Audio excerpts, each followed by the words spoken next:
Oh yes, should be. Yes, great. Seems to be okay. So. Acts of Godfrey, obviously in rhyming verse. Now, you've had a tremendous amount of experience with rhyming verse. And verse in general. Shakespeare's sonnets. Your performances at the National in Canada, and as part of your one-man Shakespeare. What sort of things do you feel verse draws out that perhaps normal prose rhythms don't? I suppose the point about verse really is to, in creating a structure, and a rhythmic structure particularly, but also, of course, a rhyming structure when there is such a one, which of course there isn't in Shakespeare's black verse isn't rhymed, except when he occasionally wants to round off a scene.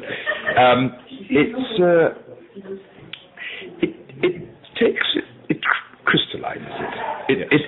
It gives it form and shape, more form and shape than ordinary utterance has, and even than most prose, although some prose is highly rhythmic, of course. Dickens's, for example, is very, very rhythmic, and in fact could easily be written on the page as blank verse. But it's an intensification. It heightens the listener's capacity to hear. And of course, it's more memorable as well. It helps you to remember it. And rhythm is something that I think is terrifically underrated in all speech now, in ordinary speech, and certainly in acted speech. And people sort of think of it as something rather alien, but one has only to think of song to realize that in fact it has its own shape and flow, an enhanced flow, or of course if the writer wants to stem the flow, he can do that too in a very noticeable way, or fling in a sort of mouthful of consonants to create like, for example, the first line of the sonnet, when I do count the clock that tells the time, it creates that onomatopoeic feeling of the clock ticking, and the stresses all those hard plosives at the end. So what I'm saying, to sum it up a bit, is that essentially it exists in order to intensify and crystallize language. Brilliant. You write a little in Being an Actor about your sort of thwarted, or how you feel your sort of path towards being a classical actor was somewhat thwarted. Is it your wish to spend the rest of your years as an actor doing more classical work? Perhaps a Callow King Lear? Yes. Callow King Lear is something devoutly to be wished. I have to say, by me anyway. I don't know about anybody else. By me also. Yes, it's been very odd. It is just an oddity of my life, but then my life has been very odd in many ways. Most certainly it hasn't been the way I expected it to be. I think on the whole I'm glad it turned out the way it did, and my career turned out the way it did, which is to say that I put a finger in many different pies, and they've always been, on the whole anyway, been very interesting pies. So I'm glad that I did all of Faust, for example, though I have never acted in a play by Chekhov. That's a bit mysterious to me. I personally feel that I would be very, very well suited to the plays of Chekhov, but nobody has ever asked me to play a part in a play of Chekhov's. Equally, I know for a fact that I would be extremely well suited to playing in farce.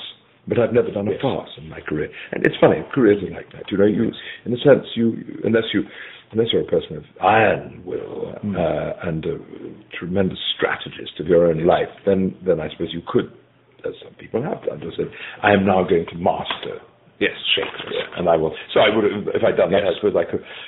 There have been points where I've been asked to join the Royal Shakespeare Company and so on, and I could have done that. But at the time, it seemed that there was something else more pressing. Now that I have rather covered the waterfront one way and the other, dramatically speaking, I would very much like to join a group of actors. Whether it would be the Royal Shakespeare Company, I don't know. That's more complex because they have their own agendas, and I don't know that I necessarily share their agenda. But if I could gather together with a group of like-minded actors, at several points in my career I have attempted this, to get together a group of like-minded actors for a season, shall we say a year or something like that, and work together very closely and on a basis of great equality. Yes. Across the ages, that's not the point, but actors, all of whom are equally committed to the company, not passive in their relation to their work, but desperately eager to achieve the real dream of theatre, which is an ensemble of actors who are utterly interconnected and whose ideal is to form a sort of common brain, as it were, a group brain for working on a great good play. And that's, I've just, funny enough, at lunchtime I went to a concert at the Wigmore Hall of the Tokash Quartet playing Haydn and Dvorak, and these men have been together for 25 years, I think. About these three men and a woman been together for 25 years, and it's just astonishing. It's joyous what happens between them, the way they understand the way the center of the work shifts from instrument to instrument, and the unisons that they achieve, and then the discords that they achieve through kind of getting this one-brained quality, which is very exciting to me.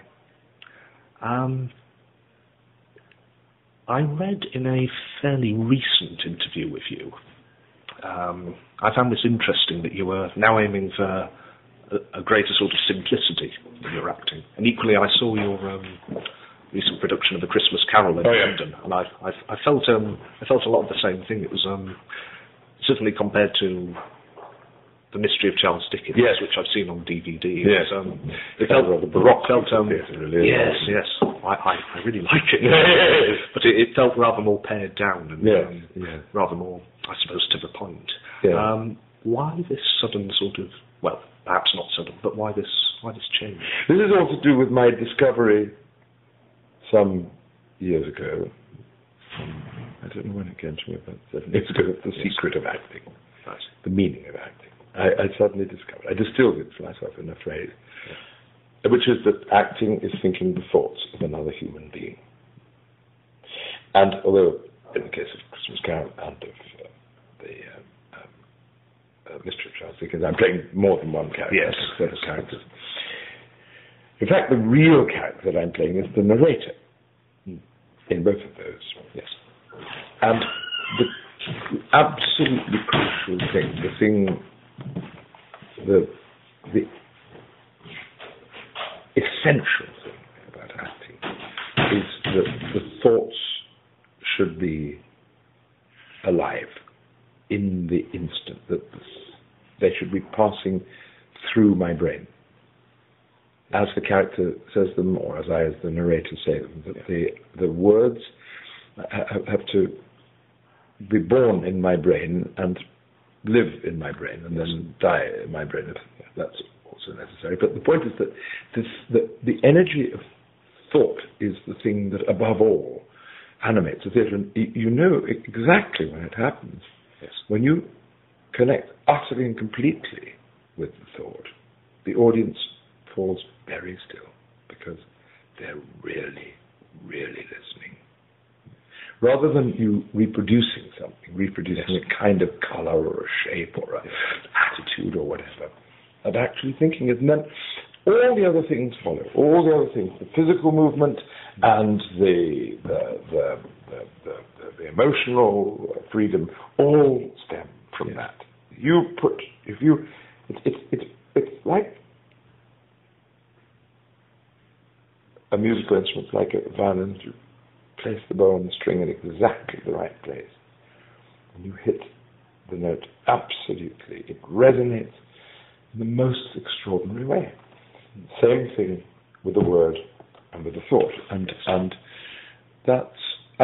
it's revolutionary for me because I was an actor who put great store on physical energy. I had such a lot of it. Yes. As a young actor, I had almost an uncontrollably large amount of physical energy. I could hardly do enough because I just wanted to fill every second on the stage with some fantastic invention, some use of my body, some transformation of myself, or physical transformation of myself, and so on. Yes. Which was, I think, a very good instinct for a young actor, and I'm not disowning my early performances by any means, but some of them are still on film and so on, so you can see them. But perhaps it's only when you get a little older that it's possible for this sort of thing to appreciate what I'm talking about, or indeed to do it. Yes. But it started this for me when I started with a director called Michael Rudman. Michael Rudman, a very wry and delightful man, Texan as it happens, but he's lived in England since going to Oxford, and he always says, well, I like it when, I can understand what you're saying. I like that. You can shout if you like, but maybe not all the time. So I started feeling, because I started being able to hear what I was saying, in a sense. The great stress is placed on listening in acting, and quite rightly so, because the listening is absolutely crucial. Energy is so important. But actually listening to yourself or hearing yourself is as much as is important as the other. Because only then do you think, this is what I'm saying. Yeah. This is what I'm saying. And if you do say, for example, when I did started out being called Man from Stratford, and then after a lot of rewriting became the Man from being Shakespeare. Yeah. In Mark Antony's famous oration in the Forum over Caesar's body, when he says, he was my friend of Caesar. I mean, as a young actor, my instinct would have been to say, he was my friend. To emote. Yeah. But if you say, he was my friend, you believe what I'm saying, and then you believe everything else that happens in the play, Mark Antony's motives. And you believe that they were friends. Yes. And that's the only way the theatre can live, is in that. And I feel that so very much theatre at one sees, which is some very admired theatre. It's not alive in the right way. It's full of energy. It's skillful. The big West End musical, perhaps, is full of a sort of energy. Worse than that. It's ordinary plays of, dialogue plays of ordinary modern life and so on. Very often you go to them and nobody's actually thinking what they're saying at all. They're doing something overlaid, And that was the whole of my journey as a young actor, as a non-actor, when I went to drama school and didn't know how to act at all, anything about acting. My whole instinct was to disguise myself in some kind of way, to disguise my voice, to imitate something. And the process that started then, and I suppose now it's coming to some sort of conclusion here, is exactly that, about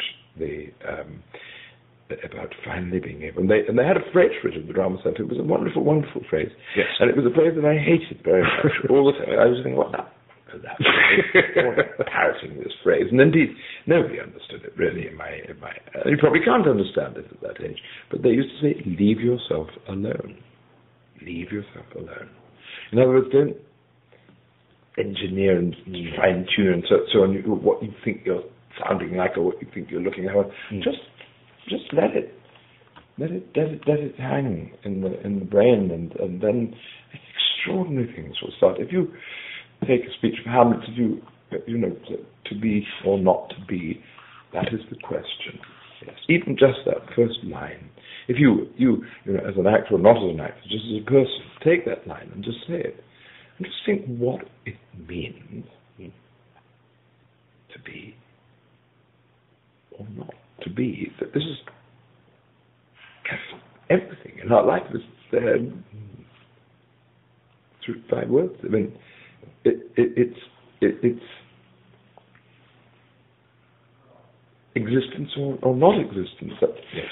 Here we are for a very brief time on the earth. This, whatever it is, maybe 70, 80 years, whatever it is, of this universe of emotions and so on, and then it's gone. Yes. And that, all that's there in that phrase, to be or not to be.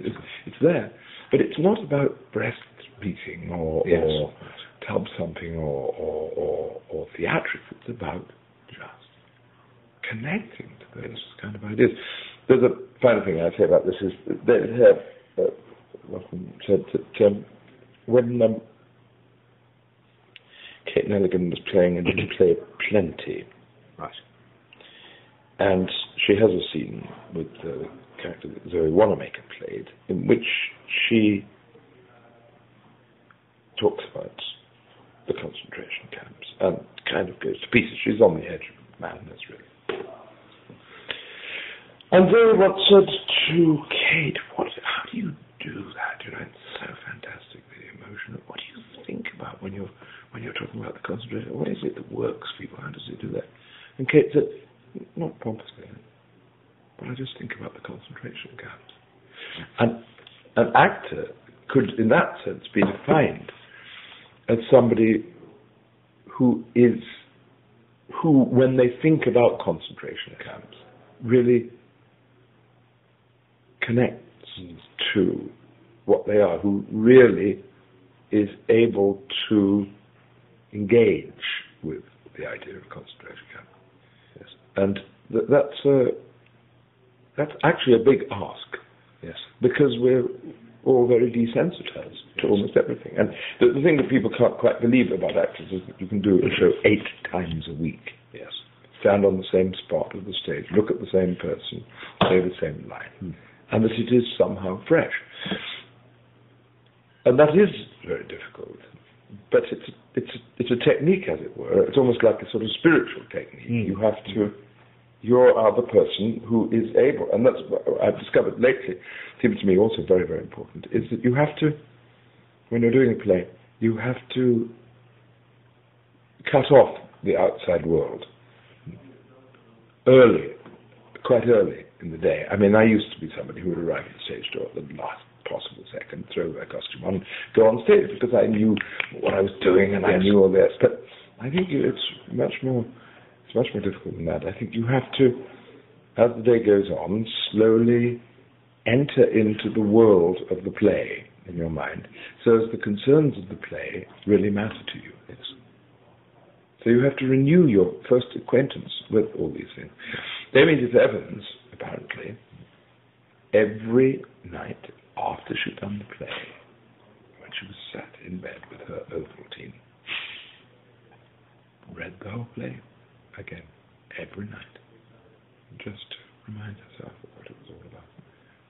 These are very important things that I've come to very late. Yes. Probably other people came to them earlier, but Well, I did go to A Christmas Carol with a friend who did say afterwards that they thought this was the sort of performance that could only come from years of experience and having acted, and it couldn't have been done by an actor in their 20s. No, so it's quite right. It's definitely something people picked up. Yeah, because and then again. Oh, Betty, that's such a great. Yeah, fine. No, this the interview's going to come again very soon. But my partner in crime on Christmas Carol and Being Shakespeare is Tom Cairns. Yes. And Tom, like Michael, is almost naive in that he says, I like it best when you don't. I'd say, well, I need to find a voice for Marley, and he'd say, "Oh, don't worry about that for the moment. Just, make me hear the scene between Marley and Scrooge, and and then they can take off somewhere else." But that's it. And he's right, and it's the best note for me. Yes, I should probably quickly look through my questions see which are most pertinent. Okay, there are sort of 3 things I'd like to ask. So maybe if we can get through a bit more quickly, but this is wonderful so far. Now, I was quite pleased to hear you mention Charles Laughton a little while ago after the film. One of the bits of news that really delighted me recently was the Island of Lost Souls has been restored. It is. I'm involved in that. Yeah. Oh, are you? Oh, nice. Is Eureka doing it in this country, isn't it? No, it's not Eureka. It was Criterion in America. Not Criterion. It's what is it called? Hold on. Maybe Eureka is the sort of I think there's umbrella organization. But there's an actually different company that's right. Yes. Well, I think that film, along with The Hunchback, definitely cemented Laughton in my mind as one of my favourite actors. Great. They're also doing Robbers of Red Gun. Oh, are they? Oh, right. It's been quite some time since your book on Laughton. Have your views of him shifted at all? Not at all. Not at all. I remain utterly committed to Charles Laughton as an absolute hero. My views on Laurence Olivier have sort of retrospectively shifted a bit. Yes. Although in truth, I would, if I could get Laurence Olivier back up on stage to give one of his great performances, Edgar or Othello or whatever, then I'd pay a very, very large sum of money because there was nothing quite like that experience. It was like total war on the audience. It was so brilliant. Everything, every aspect of an act, as armory. You use military metaphors with Olivier. But I think Charles was sort of the later thoughts that I'm having about acting are much more. I mean, Laughton was a flamboyant figure, but he was actually always trying to get this. And as we all know, the total genius of The Hunchback of Notre Dame is how gentle and quiet the performance is underneath all that physical kind of horror and the sort of scampering and all of that. Yes. It's very simple. Yes, very, very simple. There you go. You see a scene like that where she, he laughs.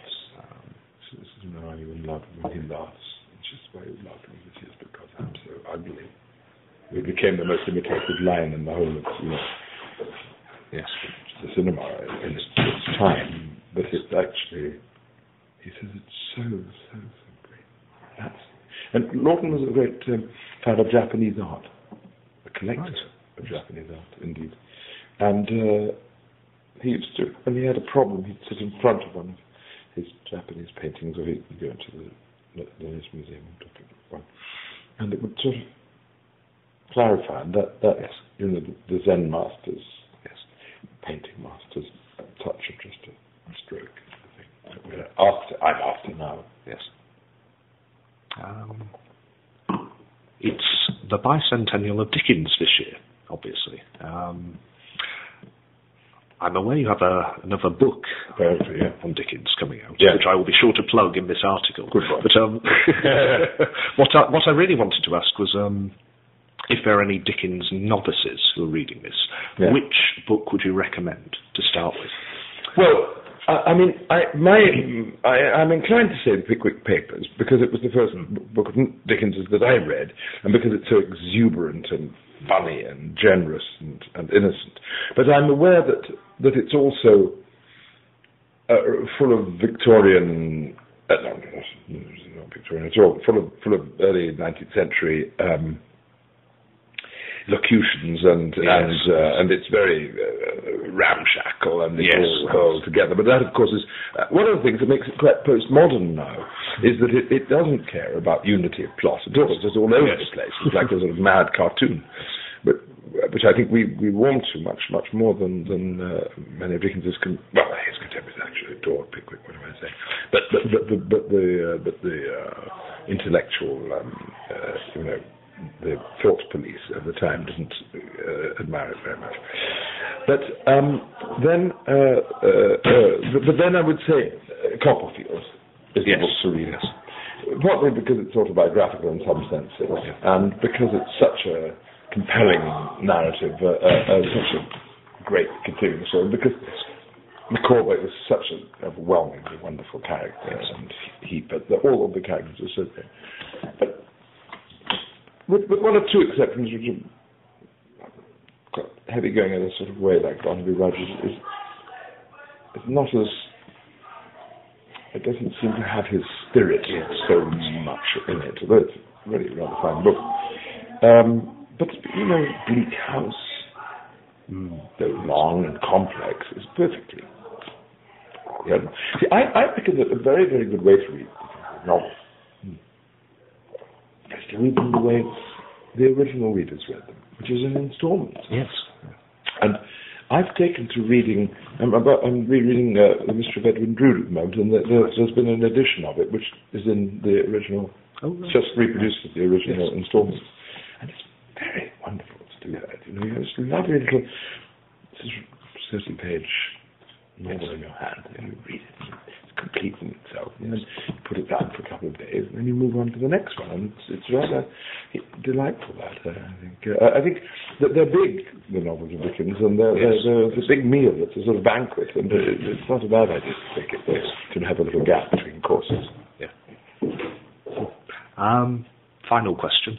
Great. Okay. All right. Now, one of my absolute favourite books, and I'm not just saying this because you're sat here, is Love Is Where It Falls. You write incredibly beautifully in it about love and pain, often how they connect and are inextricable, and the pain of loss, obviously. But there's a tremendous sort of sense of hope, this sort of sense of being able to get through things. I found it a very affirming book when I read it. And I suppose on that note, are there any sort of life philosophies you have to impart? Any sort of wisdom?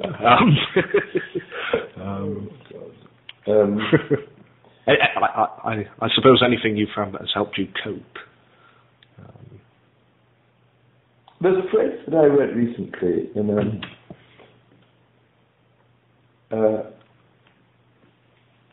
it's actually a painting by Dürer.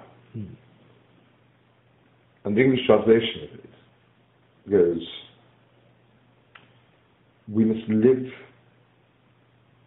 for the spirit. Everything else belongs to death." And I think that is what I believe very strongly, that one must always go towards the inner richness of experience and of life, and therefore the positive, and avoid, or not run away from, but convert the negative, which is death, into life. Yes, that's my message. I don't know if it helps anybody. I don't know if it helps me. Are we going to have to go? No, we're not. The train at 10:30. Yeah, I'm coming down. Okay. Yeah. All right. Of course. And I don't know whether you've already signed the business. I haven't. We'd be very grateful. I would like it to. Very good. Well, thank you very much. Thank you. Great pleasure.